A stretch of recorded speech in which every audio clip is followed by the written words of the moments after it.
روایت ہے عقبہ بن عامر رضی اللہ تعالیٰ سے، وہ کہتے ہیں کہ رسول اللہ صلی اللہ علیہ وسلم نے فرمایا عورتوں کے پاس جانے سے بچو۔ ایک انصاری شخص کہنے لگا اے اللہ کے رسول صلی اللہ علیہ وسلم، آپ ذرا خاوند کے عزیز و اقارب کے بارے میں تو بتا دیں۔ تو نبی صلی اللہ علیہ وسلم نے فرمایا خاوند کے عزیز و اقارب تو موت ہے۔ صحیح مسلم رقم 4934۔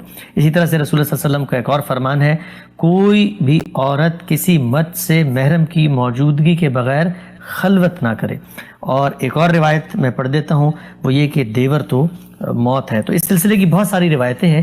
یہ روایتیں سورہ نور کی جو آپ نے انٹرپریٹیشن بیان کی ان میں کہاں فٹ ہوتی ہیں؟ بالکل اسی جگہ جہاں آپ نے حفظ فروج پر بحث کی، یعنی اللہ تعالیٰ نے بدکاری کو ممنوع قرار دیا۔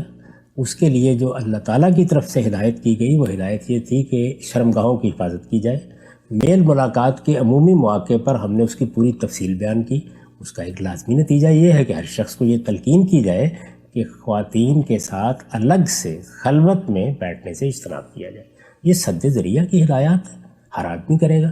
یعنی اللہ تعالیٰ جب کسی چیز سے روک دیتے ہیں تو اس کے بعد میں اس کی نصیحت کر سکتے ہیں کہ دیکھیے اللہ نے اس سے روکا ہے، اگر آپ اس راستے پر جائیں گے تو اس کا لازمی نتیجہ یہ نکلے گا کہ آپ کسی حرام کام کا ارتکاب کر بیٹھیں گے۔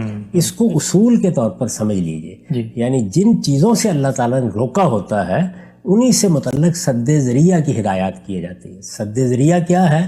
یعنی آپ کوئی ایسا کام کرتے ہیں جس سے اس طرف راستہ جاتا ہو تو آپ کو تنبیہ کی جاتی ہے، توجہ دلائی جاتی ہے۔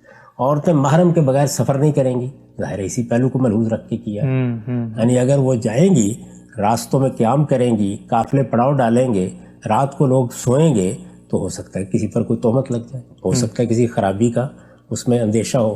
ان چیزوں کو سامنے رکھ کے بزرگ نصیحت کیا کرتے ہیں۔ رسالت میں آپ صلی اللہ علیہ وسلم نے یہ نصیحتیں کی۔ ان میں پردہ تو زیر بحث نہیں ہے، خلوت میں بیٹھنا زیر بحث ہے۔ تو ظاہر ہے کہ یہ خلوت میں بیٹھنے سے کیوں روکا جا رہا ہے؟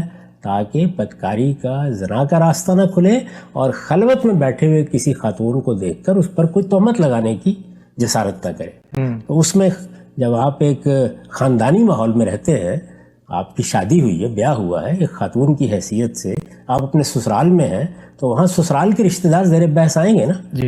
آپ کے خسر ہیں، آپ کے دیور ہیں، آپ کے جیٹھ ہیں، یہ وہ رشتے ہوتے ہیں کہ جن کے ساتھ بسا اوقات ایک حویلی میں، ایک گھر میں، ایک مکان میں رہنا ہوتا ہے۔ اس میں حضور نے کہا کہ خلوت سے اجتناب کیا جائے۔ تو سد ذریعہ کی جتنی ہدایات ہوتی ہیں یہ اصل میں حکم کے اندر مضمر ہوتی ہیں۔ جب یہ کہا جائے گا کہ جوا نہیں کھیلنا، تو کوئی آدمی اگر جوئے بازوں کے ساتھ بیٹھے گا جا کے تو ہر شریف آدمی اس کو ہدایت کرے گا کہ اپنے آپ کو بچاؤ، اس کے نتیجے میں وہ برائی تمہارے اندر بھی سرایت کر جائے گی۔ ٹھیک اس میں کیا چیز ہے کہ جو نئی ہو گئی؟ میں بھی یہی کہوں گا، آپ بھی یہی کہیں گے، ہر ایک کو یہی ہدایت کی جائے گی۔ مرد اور عورت کے درمیان اللہ تعالیٰ نے جو کشش رکھی ہے، اس میں اس کا پورا امکان ہوتا ہے کہ شیطان حملہ آور ہو جائے۔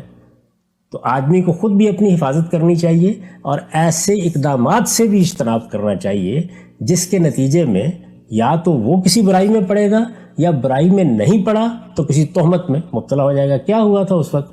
یعنی سیدہ عائشہ اکیلی ہی رہ گئی تھی نا، قافلے میں تو پہلے بھی سفر کر رہی تھی۔ یعنی ایسا تو نہیں ہے کہ وہ گھر میں بیٹھی ہوئی تھی، قافلے میں سفر کر رہی تھی نا، کیونکہ قافلے میں دسیوں لوگ تھے، خود رسالت میں آپ صلی اللہ علیہ وسلم موجود تھے، وہاں تو کسی تہمت کا سوال نہیں تھا، وہ پیچھے رہ گئی۔ اب ایک شخص جو قافلے کے معاملات دیکھنے کے لیے پیچھے رکھا گیا تھا، وہ جب سفر کرتے ہوئے وہاں پہنچا تو کیا ہوا اس موقع کے اوپر؟ خلوت ہو گئی نا۔ جی یعنی اکیلے میں ملاقات کو لوگوں نے دیکھ لیا یا جان لیا، تو اس کے بعد تہمت لگانا بہت آسان ہو گیا۔ تو یہ سد ذریعہ کی ہدایات ہوتی ہیں، اس میں کوئی قرآن مجید کے حکم کی خلاف ورزی نہیں ہوئی۔ یہ آپ بھی یہی کریں گے، میں بھی یہی کروں گا۔ سد ذریعہ کی چیزیں ہر حکم میں مضمر ہوتی ہیں۔ چند چیزیں سمجھ لیجیے، اور وہ بڑی اصولی باتیں ہیں۔ جب بھی کوئی قانون بنایا جائے، کوئی ہدایت کی جائے، تو اس کے اندر جو عقلی مستثنیات ہوتے ہیں وہ پہلے دن سے موجود ہوتے ہیں۔ ان کو بیان کرنے کا ہرگز یہ مقصد نہیں ہوتا کہ آپ حکم میں کوئی نئی چیز داخل کر رہے ہیں۔ میں نے اس کی کئی بار مثال دی ہے کہ میں ایک استاد کی حیثیت سے اپنے طلبہ سے یہ کہتا ہوں کہ کل سب لوگ حاضر ہوں گے، 8 بجے آئیں گے، اور جو نہیں آئے گا اسے 20 روپے جرمانہ کیا جائے گا۔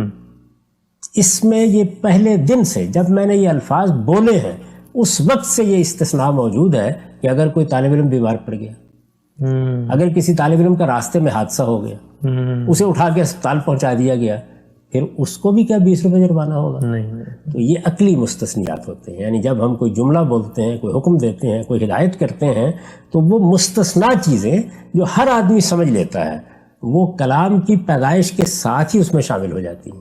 اسی طرح سے جب کسی چیز سے بچنے کے لیے کہا جائے تو سد ذریعہ آپ سے اس سے متعلق ہو جاتا ہے۔ جب آپ کو یہ کہا گیا ہے کہ آپ لوگوں کی جان کے لیے خطرہ نہ بنے، اس کے لیے آپ دیکھیے کہ ٹریفک کے قوانین بنائے گئے، یہ شریعت میں لکھے ہوئے تھے، قرآن مجید میں تھے، تورات و انجیل میں تھے، کسی حدیث میں بیان ہوئے تھے، یہ سد ذریعہ کے قوانین ہیں۔ آپ ان کی پابندی کرتے ہیں، یہ ریاست کی طرف سے بنائے جاتے ہیں، ان پر جرمانے بھی ہوتے ہیں۔ اصول کیا ہے؟ اصول یہ ہے کہ چونکہ انسانی جان کو نئی ٹریفک سے خطرہ لاحق ہو سکتا ہے، تو آپ کو یہ بتایا گیا ہے کہ اس سے بچنے کے لیے آپ ایک لین کی پابندی کریں گے، آپ مڑتے وقت ان چیزوں کا خیال رکھیں گے، آپ ان اشاروں کو اپنے سامنے رکھیں گے۔ یہ سب چیزیں کیا ہیں؟ سد ذریعہ۔ یہی معاملہ دین میں بھی کیا جاتا ہے۔ اللہ تعالیٰ نے جوئے سے روک دیا، اللہ تعالیٰ نے شراب سے روک دیا۔ اب شراب سے روک دیا گیا ہے، ہم جانتے ہیں کہ اللہ تعالیٰ کے ہاں یہ ایک ممنوع چیز ہے۔ ہمارا کوئی بچہ، کوئی عزیز ان لوگوں کے پاس بیٹھنے لگ گیا ہے، شراب خانے چلا گیا، یا شراب خانے چلا گیا ہے، یا ان لوگوں کے پاس ہی بیٹھنے لگ گیا ہے، یا ہمیں پتہ چلتا ہے سگریٹ نہیں پیتا وہ، لیکن اس کے دوستوں میں بہت سے لوگ سگریٹ پیتے ہیں، تو آپ کیا کہتے ہیں؟ یہ کہ بیٹے وہاں بیٹھنے سے اجتناب کرو۔ تو جب اللہ تعالیٰ نے زنا کو ممنوع قرار دے دیا تو یہ چیز گویا اس ہدایت کا لازمی حصہ بن گئی کہ اب اس کے قریب جانے سے بھی روکا جائے گا۔ روکا جائے گا، کہیں وہ روکنا لازم ہوگا، کہیں اس میں سختی ہوگی، کہیں وہ محض ہدایت ہوگی، کہیں وہ ترغیب ہوگی۔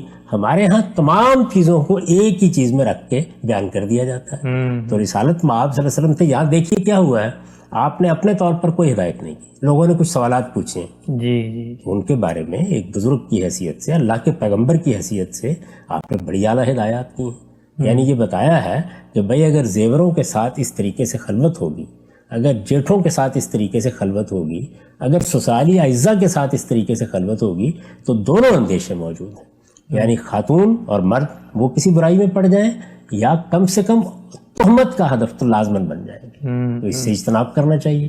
یہ بڑی حکیمانہ بات ہے، اس میں کیا نئی بات ہو گئی؟